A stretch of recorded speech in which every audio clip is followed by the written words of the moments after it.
नमस्कार जोहार। आइए जानते हैं झारखंड की कुछ महत्वपूर्ण बड़ी खबरों को। पहली बड़ी खबर, झारखंड के विकास के लिए पैसे की नहीं है कमी, हर हाल में मिले आउटपुट। समीक्षा बैठक में बोले मुख्यमंत्री हेमंत सोरेन। मुख्यमंत्री हेमंत सोरेन ने खतियानी जोहार यात्रा से पूर्व जमशेदपुर में पूर्वी सिंहभूम और सरायकेला खरसावां जिलों में चल रहे विकास कार्यों की समीक्षा की। इस दौरान उन्होंने कहा कि अधिकारी पूरी ईमानदारी और निष्ठा के साथ अपने कार्यों, जिम्मेदारियों एवं दायित्वों को निभाएं। योजनाओं के क्रियान्वयन में कोई कोताही नहीं बरती जानी चाहिए। जनता की समस्याओं को पूरी संवेदनशीलता के साथ सुने और उसका समाधान करें।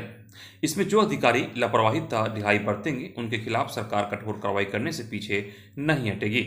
उन्होंने कहा कि अभी जिला स्तर पर समीक्षा हो रही है, बहुत जल्द और आक्रामक तरीके से योजनाओं की जमीनी हकीकत को जानने के लिए आएंगे।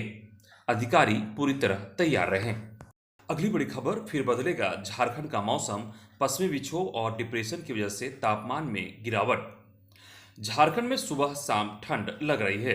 हालांकि मंगलवार को प्रदेश के कुछ जिलों में आसमान में हल्के बादल नजर आए। पिछले 24 घंटे की बात करें तो यहां मौसम शुष्क नजर आया। सबसे अधिक तापमान चाईबासा का 32 डिग्री रिकॉर्ड किया गया, जबकि सबसे कम तापमान खूंटी में 11 डिग्री सेल्सियस रिकॉर्ड किया गया। रांची स्थित मौसम कार्यालय के मौसम वैज्ञानिक अभिषेक आनंद ने बताया कि उत्तरी झारखंड का जो भाग है यानी संथाल परगना, पलामू संभाग और हजारीबाग में न्यूनतम तापमान में गिरावट देखने को मिलेगी। इन इलाकों में अगले 2 से 3 दिनों में तापमान में 2 से 4 डिग्री गिर सकता है।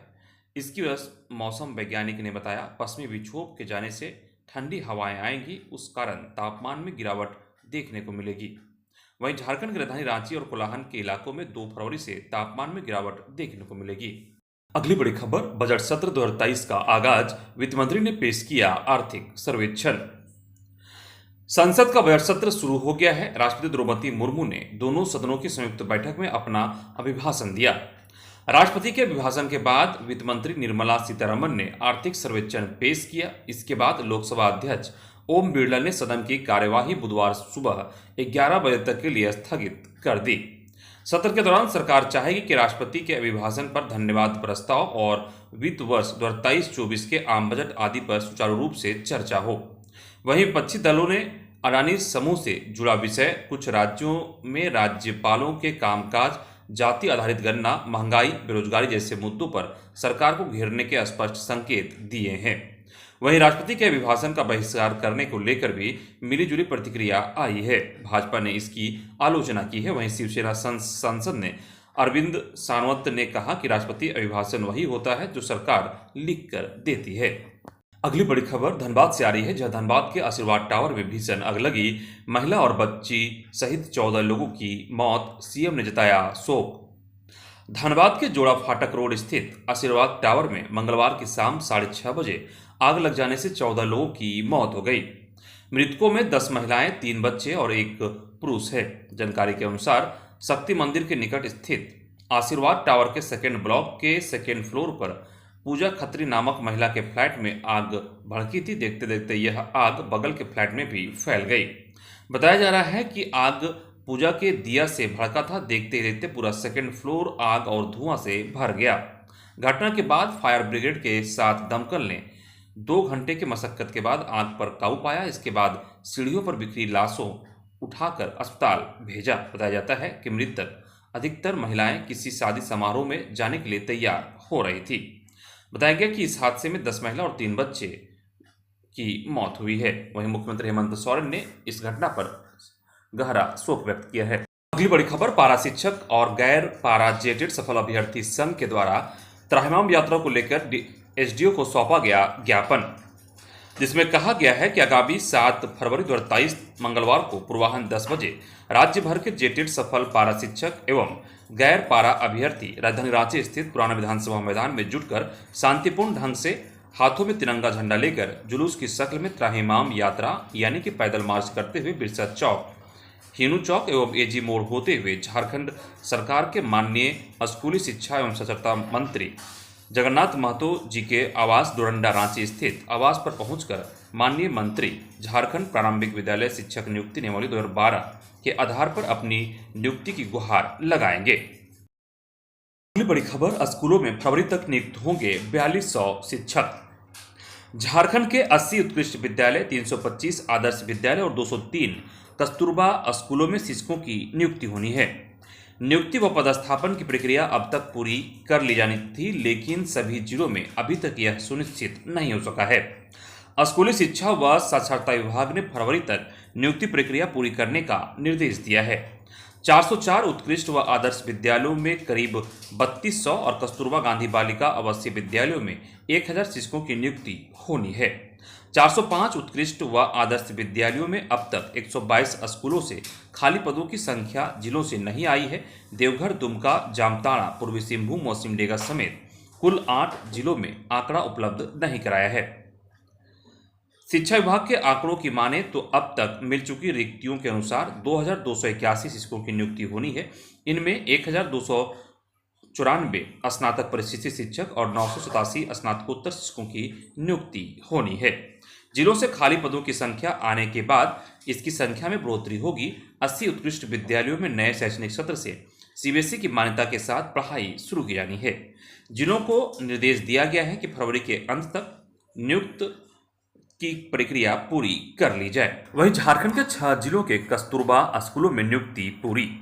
राज्य के 203 कस्तूरबा गांधी बालिका विद्यालयों में शिक्षकों के चयन की प्रक्रिया भी चल रही है।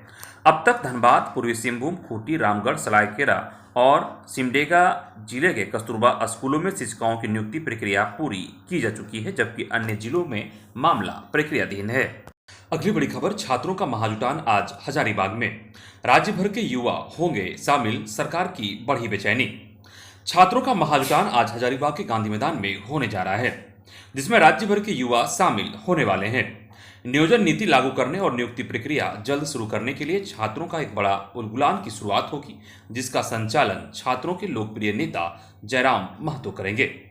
वर्तमान सरकार द्वारा अविलंब खाद्यान्न आधारित नियोजन नीति लागू कराने को लेकर राज्य भर के लाखों छात्र छात्राएं व शिक्षक एवं अभिभावकगण अविलंब नियोजन नीति की मांग को लेकर 1 फरवरी 2023 को गांधी मैदान हजारीबाग में चट्टानी एकता का परिचय देंगे। नौकरी की आस लगाए तैयार कर रहे अभ्यर्थियों का कहना है कि राज्य सरकार की नीतियों से हमारा भविष्य अधर में अटक गया है। राज्य के सभी नियुक्तियां प्रक्रिया पूर्ण रूप से रुक गई है। कई वर्षों से नियुक्तियां नहीं हो रही है। हाईकोर्ट से नियोजन नीति रद्द होने के बाद एक बार फिर से अभी नियुक्तियों को रद्द कर दिया गया है। अगली बड़ी खबर, आईपीएस के रिक्त पदों को भरने की कवायद शुरू। झारखंड पुलिस में प्रोन्नति से भरे जाने वाली आईपीएस अधिकारियों के 25 पद रिक्त हैं। उन पदों को भरने की कवायद शुरू है। राज्य सरकार के गृह विभाग के आधिकारिक सूत्रों के मुताबिक साल 2017 की 9 पदों को रिक्त को पहले चरण में भरा जाएगा। इसके लिए योग्य अफसरों का एसीआर यूपीएससी ने मांगा था। यूपीएससी को नए सिरे से सारे एसीआर भेजे जा चुके हैं। फरवरी में यूपीएससी में इस संबंध में बैठक होनी है। अफसरों को एसीआर को समीक्षा के बाद इस संबंध में अधिसूचना जारी कर दी जाएगी। अगली बड़ी खबर, झारखंड में मातृत्व लाभ, पेंशन और राशन को प्राथमिकता दे सरकार। भोजन का अधिकार अधिनियम झारखंड ने प्रदेश की हेमंत सोरेन सरकार से मांग की है कि वह वर्ष 2023-24 के बजट में अंडा, मातृत्व हक, पेंशन और राशन को प्राथमिकता दे। मंगलवार को राजधानी रांची में आयोजित प्रेस कॉन्फ्रेंस में इस संस्था ने कहा कि झारखंड में कुपोषण की खतरनाक स्थिति को दूर करने के लिए यह जरूरी है। भोजन का अभियान झारखंड ने कहा कि राज्य से कुपोषण को खत्म करने के लिए सरकार को मध्याह्न भोजन और आंगनबाड़ी केंद्रों में हर दिन बच्चों को अंडा देना चाहिए। संस्था की ओर से कहा गया कि सरकारी स्कूलों में सप्ताह में 5 अंडे और आंगनबाड़ी केंद्रों में सप्ताह में 6 अंडे देने का वादा झारखंड की हेमंत सोरेन सरकार ने बार बार किया है, लेकिन आज तक उन वादों को पूरा नहीं किया। अगली बड़ी खबर, सरकारी कार्य में बाधा मामले में गोड्डा सांसद निशिकांत दुबे को हाईकोर्ट से राहत बरकरार, 1 हफ्ते बाद होगी विस्तृत सुनवाई। झारखंड हाईकोर्ट के न्यायाधीश नवनीत कुमार अदालत में गोड्डा के सड़क जाम से संबंधित एक मामले में सांसद निशिकांत दुबे के खिलाफ दर्ज प्राथमिकी से संबंधित मामले में मंगलवार को सुनवाई हुई। मामले में अदालत ने प्रार्थी गोड्डा सांसद निशिकांत दुबे के खिलाफ कार्रवाई पर रोक जारी रखी है। कोर्ट ने मामले की सुनवाई 1 सप्ताह के बाद निर्धारित की है। अगली बड़ी खबर, झामुमो ने फूंका पुतला, कहा प्रोपगेंडा के तहत राज्यपाल ने लौटाया खाद्यान्न विधेयक। 1932 खाद्यान्न आधारित स्थानीयता विधेयक राजभवन ने वापस कर दिया है। इससे नाराज सत्तारूढ़ झारखंड मुक्ति मोर्चा के नेता अब सड़क पर हैं। झामुमो के सभी जिला समितियों ने मंगलवार को भाजपा का पुतला फूंका।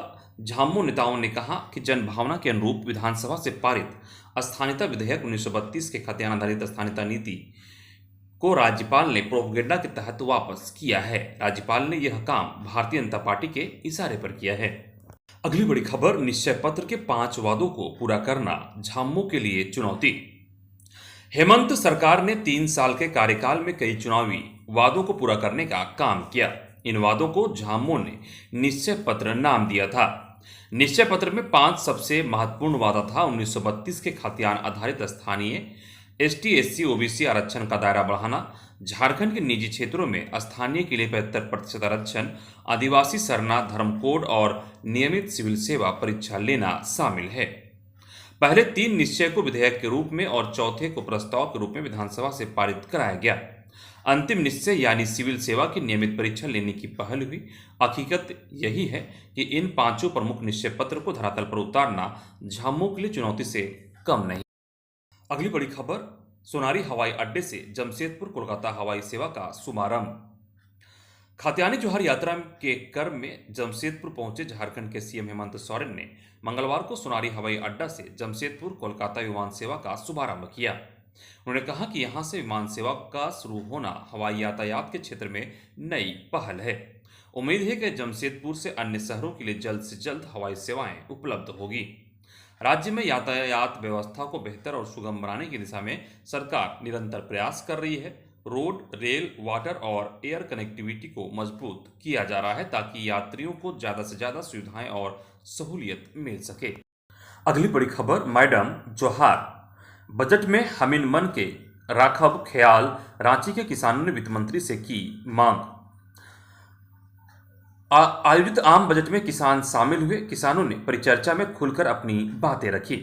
सभी ने एक स्वर में कहा कि आम बजट में की गई घोषणाओं का लाभ छोटे किसानों को नहीं मिलता है। छोटे छोटे किसानों को ध्यान में रखकर बजट बनाना चाहिए। इस क्षेत्र को ध्यान में रखकर बजट तैयार करने का प्रयास करना चाहिए, इससे काफ़ी लाभ होगा। इस दौरान किसानों ने सब्जियों के मूल्य का निर्धारण करने की आवश्यकता जताई। साथ ही सिंचाई की सुविधा, खाद और बीज में सब्सिडी और पर्याप्त रूप से सिंचाई व्यवस्था की मांग की। अगली बड़ी खबर, विधायक प्रदीप यादव हुए बरी, सरकारी कामकाज में बाधा डालने और भड़काऊ भाषण देने का था आरोप। पोड़ैयाहाट के विधायक प्रदीप यादव को दुमका के एमपी एमएलए स्पेशल कोर्ट ने एक मामले में बरी कर दिया। मामला 2017 का पोड़ैयाहाट थाना क्षेत्र का था। मंगलवार को अदालत ने साक्ष्य के अभाव में विधायक प्रदीप यादव को बरी किया है। इधर प्रदीप यादव ने कहा कि स्थानीयता नीति वाली फाइल राज्यपाल के द्वारा लौटाया जाना राज्य हित में नहीं है। अगली बड़ी खबर, पूर्व मुख्यमंत्री बाबुल मरांडी का बड़ा बयान, कहा मनमोहन सरकार में हेमंत को क्यों याद नहीं आई थी 9वीं अनुसूची। भाजपा विधायक दल के नेता बाबुल मरांडी ने स्थानीय नीति विधेयक को लेकर हेमंत सरकार को घेरा है। बाबूलाल ने कहा कि भाजपा ने 1932 के खतियान आधारित स्थानीय नीति का कभी विरोध नहीं किया, लेकिन हेमंत सरकार आज दूसरे के कंधे पर बंदूक रखकर क्यों गोली चला रही है। उन्होंने कहा कि हेमंत सोरेन ने अर्जुन मुंडा की सरकार को 1932 के खतियान आधारित स्थानीय नीति और नियोजन नीति के नाम पर ही समर्थन वापस लेकर गिराई थी। तब वे राज्य के उप मुख्यमंत्री थे। उन्होंने कहा कि हेमंत सोरेन को जवाब देना होगा कि आखिर 18 महीने तक वे पहली बार राज्य के मुख्यमंत्री रहे, फिर भी स्थानीय नीति और नियोजन नीति क्यों नहीं बनाई। उस वक्त यूपीए का देश और राज्य दोनों जगह शासन था। मनमोहन सिंह प्रधानमंत्री थे। हेमंत सोरेन को 9वीं अनुसूची की बात तब क्यों याद नहीं आई। अगली बड़ी खबर, रामगढ़ विधानसभा उपचुनाव, 4 नॉमिनेशन फॉर्म बिके, नामांकन नहीं। रामगढ़ विधानसभा उपचुनाव को लेकर मंगलवार को जिला निर्वाचन पदाधिकारी सह उपायुक्त माधवी मिश्रा ने पुलिस अधीक्षक पीयूष पांडे और निर्वाची पदाधिकारी मोहम्मद जावेद हुसैन के साथ समाहरणालय में पत्रकारों को संबोधित किया। उन्होंने कहा कि भारत निर्वाचन आयोग द्वारा 18 जनवरी 2023 को रामगढ़ विधानसभा उपचुनाव की घोषणा के बाद मंगलवार को अधिसूचना जारी की गई। नामांकन 7 फरवरी तक सुबह 11 बजे से अपराह्न 3 बजे तक अनुमंडल कार्यालय में किया जाएगा। स्कूटनी 8 फरवरी को सुबह 11 बजे से शुरू होगी। वहीं 10 फरवरी को अपराह्न 3 बजे तक अभ्यर्थी अपना नाम वापस ले सकते हैं। 27 फरवरी को सुबह 7 बजे से 5 बजे तक मतदान होगा। मतदान की गणना 2 मार्च को होगी। 4 लोगों ने नामांकन पत्र खरीदा है, जबकि किसी ने नामांकन नहीं किया है।